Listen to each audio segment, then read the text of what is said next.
بسم اللہ الرحمن الرحیم۔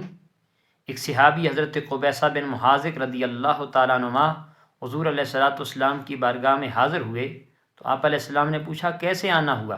عرض کی حضور کمزور ہو چکا ہوں، ہڈیاں کمزور ہو چکی ہیں، یعنی بوڑھا ہو چکا ہوں، اس لیے حاضر ہوا کہ آپ کوئی نسخہ بتائیں جس سے مجھے نفع حاصل ہو۔ آپ علیہ الصلوۃ والسلام نے فرمایا اے محاذق، اے قبیصہ بن محاذق، آپ جس راستے سے گزرے ہو، جس پتھر کے پاس سے، درخت کے پاس سے، ڈیلے کے پاس سے، اس نے آپ کے لیے بخشش کی دعا مانگی ہے، اور آپ فجر کی نماز کے بعد 3 مرتبہ پڑھا کرو سبحان اللہ العظیم و بحمدہ، اور آپ 3 بڑی بیماریوں سے محفوظ رہوگے۔ اور ان میں سے بڑی بیماریاں کیا ہیں؟ اندھا پن، کوڑ اور فالج، اس سے آپ محفوظ رہوگے۔ اور یہ بھی کہا کرو اللہم انی اسألک مما عندک وافد علی وانشر علی رحمتک وانزل علی برکاتک۔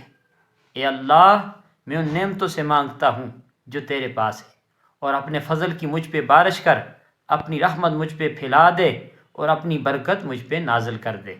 تو اللہ تعالیٰ آپ کو سکون عطا کرے گا، طاقت نصیب فرمائے گا۔